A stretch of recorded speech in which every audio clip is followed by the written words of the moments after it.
What are your thoughts on Islam, and what do you think about his progression through the years and since he's become champion? I mean, I think he's definitely gotten better, like 100%. He's In what more aspects?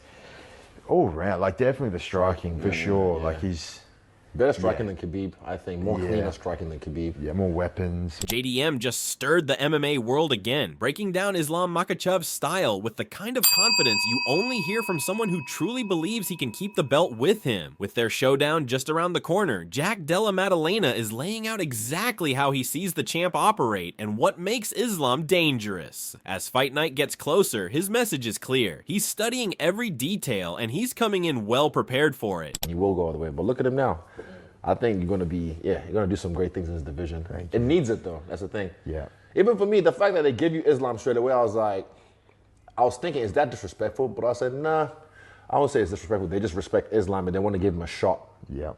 for the belt so he can be, like Alex did, go double champ status. But I'm like, And when JDM broke down Islam's evolution, he made it clear he's studying a champion who's genuinely leveled up in the scene in his conversation with Israel Adesanya. He highlighted how much cleaner and more well-rounded Islam's style has become, especially his striking, which he described as sharper and more varied than the pressure-heavy approach we once saw. JDM also noted that moving to welterweight could make Islam even stronger, especially since their sizes aren't far apart. It was a calm, confident breakdown from someone who's clearly done his homework. What are your thoughts on Islam, and what do you think about his progression through the years and since he's become champion? I mean, I think he's definitely gotten better, like 100%. He's In what more aspects? all round, like definitely the striking for sure. Like he's better striking than Khabib, I think. More Yeah. cleaner striking than Khabib. more weapons, more Yeah. cleaner. It's not as rushing as Khabib, you know. So yeah, he's definitely improved. Like you look at his first fight compared to where he's at now, it's a lot better. And you got to think when he's stepping up to welterweight, he'll be in better shape, like almost better shape, I would think. Like How tall is he? he's probably a bit shorter than me, maybe Yeah. similar height though. But you never know. I gotta Maybe look at the stats now. Honestly, I've been. When the conversation shifted to his own grappling, JDM kept it honest. He knows fans often label this matchup as a classic striker versus grappler scenario, but he pushed back on that idea fast. In his eyes, Islam is far more than just a ground specialist, and JDM's own skill set on the mat gets overlooked because people assume he'll just get held down. With names like Craig Jones publicly praising what he brings to the table, JDM hinted that he's got far more in his arsenal than people expect, and that he's got a few answers ready if the fight hits the canvas. Thought about that. How underrated is your grappling? Because we've heard Craig Jones, say some things and how He said he learns from you. Yeah, Yeah, he that's said he crazy. picks shit Yeah, from- which is crazy Yeah. statement coming from someone that's a big of call, his right? caliber. Do you think that that's something people are sleeping on when it comes to this matchup? Yeah, I think so. I think a lot of people look at it as like, well, I've heard it like striker grappler, but it's not really. Like Islam's more than just a grappler. Like he's all round. Obviously, he's one of the best MMA guys. But yeah, I think it's pretty underrated. I think a lot of people just think he'll be able to hold me down. But yeah, I think I got some tricks to get it. And that's when Israel jumped in, backing up everything JDM had just said. He pointed out that even if Islam gets the takedown, he doesn't see JDM staying grounded for long, saying Jack's urgency on the mat makes it feel like the floor's on fire the second he touches it. But once Israel shifted the focus to the stand-up, he really started praising JDM's game. He highlighted the pressure, the clean body shots, the leg kicks, and especially that fearless mid-range pocket where Jack slips, counters, and walks opponents down without hesitation. In Israel's eyes, that striking rhythm and confidence on the feet is what makes this matchup far more interesting than people realize. Get up. I don't think he can keep you down. I think even if you hit the ground, it's like you have this. Like I said, I have to look at some more tapes, but your butterfly guard. But I think it's the urgency. Yeah. You're just like, nah. It's like the floor's lava. Yeah. I gotta Just get try and back keep up. it, You can't. You can't rest there. So that's one thing I like. I don't think he's gonna keep you down. Yeah. Even if he is able to get you down, but on the feet, I might be biased.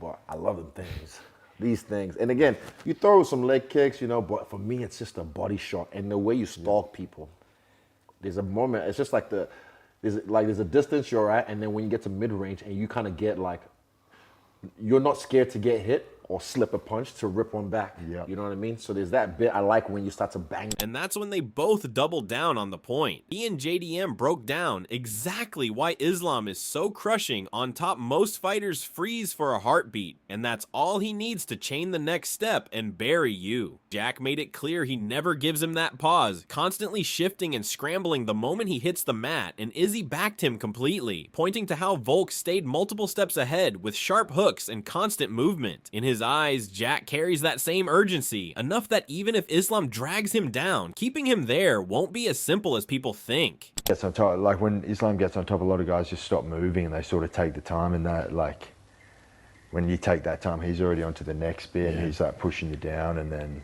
so I think, not move, like, never stop moving. I think it's the urgency. You're just going to be too, even if you have to give up your back to get into a Grammy roar that he tries to, you just, because I think Volk did the same thing as well here in Perth. When I was watching that, I was like, he was trying to beat 2 moves or 3 moves ahead of Volk, but Volk was like 4 or 5 moves ahead, being like, cool, bop, bop, and Volk was using his one butterfly just to like kick him off and out. For me, elevating the hips and stuff. Bro, beautiful, man. Again, I've got these fucking legs. I use butterflies once in a while. I have certain moves, but fuck, it's hard, especially when you have long legs. But you just have to train it, do it over and over again, just so you have the endurance to do it. But fuck, it's impressive, man. Yeah. And the way you do it as well. Like I said, the urgency. I just don't think he's going to be able to keep you down. I think even Armin, when he fought Islam, he used the butterfly years ago. He was doing well. But obviously he's a high level wrestler, so he's. I think there's going to be a point in this fight. This is just my biasness speaking. It's just like there's going to be a point where by the 3rd or 4th takedown attempt, maybe 6th takedown attempt, and he realizes, oh shit, it might be the 2nd round, 3rd round. Okay, this guy is not staying down. He's still right here. Yeah. You'll notice it. You know the feeling when like a guy decides, fuck, this guy's not going anywhere, and then you smell the blood in the water. There's going to be a moment in this fight that will happen. I predict maybe 3rd, 4th. Sure. And then that's when you're going to see him just do the work. Keep moving. That's it. I can't wait. JDM then shifted to what his camp is doing to prepare for that trademark Dagestani pressure, explaining that they're not revamping the team, but sharpening what already works. He mentioned Craig Jones joining soon to dial in the finer points of grappling, the small technical details that matter against someone who's seen every standard approach in the book. For Jack, facing a fighter like Islam means thinking creatively, building sequences that aren't predictable, and finding angles the champ might not expect. And while he kept things close to the chest, he hinted that they've already cooked up a few ideas he believes can actually work when the cage door shuts. When it comes to your training camp, you know, there's wrestling and then there's the Dagestani style and that particular style that they have. What are you guys doing in your camp to sort of be ready for that, especially with the attention to detail? They have too much away. That you have to. No, you don't have to give too much away. Yeah, I mean, it's just sort of like, obviously. You guys brought people in, or? No, it's much the same team as usual. We've got Craig Jones coming in, I think, next week. He's going to help us out. Like, he obviously knows grappling, like the intricate details of grappling. So, but yeah, we're just working on different stuff. Sort of, I think, like fighting those, you got to sort of think outside the box. Like, they've seen it all, you know. Like Makhachev's seen it all. So you got to think a little bit outside the box, but I got some things that I think will work well. And then Craig will come over and help us out a bit. And when it comes to who the pros are siding with, we've already heard what Israel had to say, but Michael Chandler threw some real fuel on the fire by giving Jack Della Maddalena a slight edge over Islam Makhachev. He said Islam's not the type to be overwhelmed by size. The guy's probably been grinding with fighters from lightweight all the way up to light heavyweight his entire career, so strength won't be the deciding factor. But when it comes to pure stand-up power, Chandler believes JDM brings heat that even Poirier can't match. In his eyes, Islam's going to eat a few clean shots early, and the real question is how fast he'll switch to the wrestling once that happens. And after breaking it all down, Chandler didn't hesitate. He's leaning ever so slightly toward Jack. The edge in that one. How do you think Islam does next weekend? JDM is a tough. He's not much of a puzzle, man. He's pretty basic, but he is brilliant and violent and devastating with the basics, man. a little bit of range, a little bit of reach on Islam. And I won't even sit there and say, because Islam's a different breed, man. I wouldn't sit there and say, oh, he's a 155er, so he's not used to going with 170 pounders. I would not be surprised if Islam, his entire career, has been sparring with 55, 70, 185, and 205ers because the dude's kind of a nut. So I think I don't think strength or size is going to be the problem. It's really going to be the dichotomy between JDM's great striking abilities and is his takedown defense enough to stop the onslaught of wrestling that Islam's going to bring. Because I do think, even the stand-up battle against Poirier does hit hard because I witnessed that and felt it firsthand. But there's no way he hits as hard as JDM. So I think it'll be interesting, man. I think Islam's going to get tagged up a couple times, and we're going to see if he goes to that wrestling pretty quick. But I think JDM's a monster, man. I think I give JDM the slight favor or the slight nod in that one. But I would not be surprised if Islam is holding the belt, and then now you got a whole nother conundrum where you got Ilya, him wanting the super fight and all that stuff. So we'll see what happens, man. Crazy sport. However, Dan Hooker weighed in with a lot of respect for Islam's fight IQ, but still gave the edge to Jack Della Maddalena at 170. He said that when you're the naturally bigger man, making your opponent carry your weight pays off as the rounds go on, and Jack's frame gives him that built-in advantage. At the same time, Hooker praised Islam's awareness and discipline, calling him one of the hardest guys to hit clean or control on the ground. But even with all that, Dan believes no one at welterweight is operating at Jack's level right now, and that's why he's picking JDM to get it done. And how do you see this fight going? Do you sense a finish at all? Do you think it might be in one's best favor to take this fight deep, or what do you reckon? I think Jack, just because of the size advantage, like the later it goes, like that's the thing. Being the bigger, stronger guy, it's effective if you can make the other fighter carry your weight. Jack being the bigger guy, I feel like the longer the fight goes, Islam's not used to carrying that same amount of weight into deep waters. I feel like just Jack's frame and size will give him the advantage if it goes later into the fight. But Islam Makhachev is an incredibly smart fighter. On the feet, he's very hard to hit. He doesn't like getting hit at all. And then he's also very conservative on the ground. He's a very hard guy to touch. He's a very hard guy to start putting some damage on.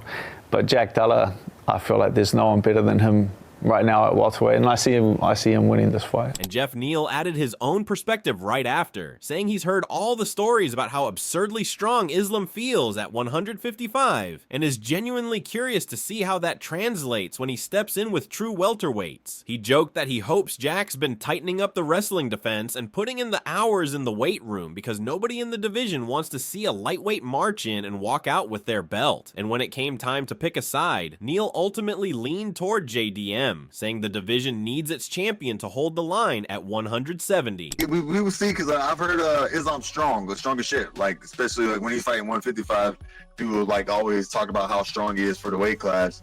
So we'll see how that translates to 170. Yeah. I hope Jack's been working his takedown defense and in the weight room. You know what I mean? Don't embarrass us, dog. Don't let this 155er come up and take the belt, bro. Who do you give the edge to in that fight? Man, that's so hard. But I'm gonna give the edge to Jack, man. He needs to keep the belt at 170. But Curtis Blades took the opposite stance. He admitted he hasn't watched enough of JDM's full body of work outside of the last couple fights to feel confident siding with him. Islam, on the other hand, is someone he's seen deal with every kind of problem in the cage and come out on top fight after fight. So until he sees more from Jack, Blades is sticking with the proven champion and giving Islam the edge.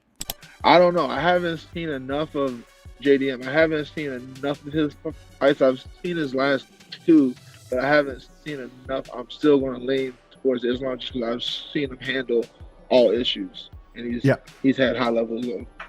And Adam Fugit kept that same energy, siding with Islam as well. He pointed out that even though Islam has been ruling lightweight, he's still operating at a level few fighters in the entire sport can match, arguably the best in the game right now. With that kind of track record, Fugit said he has to lean toward the champ until someone proves otherwise. Yeah. Islam is, he's now at 55, but he's still he's probably one of the best, if not the best guy right now in the game, and so I'm gonna go. Diego Ferreira also leaned toward the champion, explaining that Islam's hunger and what he's accomplished at lightweight can't be ignored. He felt Islam's boxing has come a long way. His wrestling remains a major problem for anyone, and he has too many weapons to overlook in this matchup. With all that in mind, Diego said he has to side with Islam once again. Let's go Islam. I think Islam he's hungry. Especially everything he did in the lightweight. And I think he's a much better boxer too, and he's wrestling. Cannot lie, I have so many things he can do in this fight, and I probably I gotta go. And Eric McConaughey couldn't fully commit either way, saying he's genuinely torn. He loves Jack's boxing and the way he looked against Bilal, especially the size, the sharp hands, and the improved takedown defense, and he's curious to see how Islam handles someone built like that. But at the same time, he emphasized that Islam's wrestling is on a completely different level, something you don't really grasp until you feel it. For him, it's too close to call, but he's expecting a razor-tight, high-level fight. I like Jack's boxing, dude, and the way he looked against Bilal and that takedown defense. And he's a big dude. I just want to see. I want to see how Islam's gonna do against him. But Islam is like, Dagestani and wrestling, man, is going to be different. So I can't really choose that one, but I think it's gonna be a good one. Gage Young shared that same uncertainty, but ultimately leaned toward Jack. He said the jump from lightweight to welterweight is a massive leap, and JDM's size and skill make the matchup far trickier than it looks on paper. While he acknowledged Islam absolutely has the tools to win, he pointed out that Jack creates awkward scrambles and unpredictable grappling situations that are tough to mimic in training, especially against someone with Islam's more traditional wrestling approach. For Gage, it's a close call, but he gives a slight nod to Maddalena because of those chaotic, hard to prepare for exchanges. Ooh. That's tough, man. Maddalena's real good, and I feel like the jump from 55 to 70 is a big jump, just with the weight discrepancy. I don't know. That's a tough one. That's a coin flip. I lean towards Maddalena on that one, but I could see Islam getting it done. But Maddalena's just got an ability to create weird scrambles, and Islam's got a real traditional wrestling style. And I think with Maddalena's grappling style, it's hard to prepare for. I think Maddalena's will get that one done. Now it's over to you. Who do you think comes out on top when Jack Della Maddalena and Islam Makhachev finally collide? Is it the champ's suffocating pressure or the challenger's sharp, unpredictable style that gets it done? Drop your picks down below. Let's see where everyone stands. And of course, make sure to hit that sub button for more breakdowns just like this.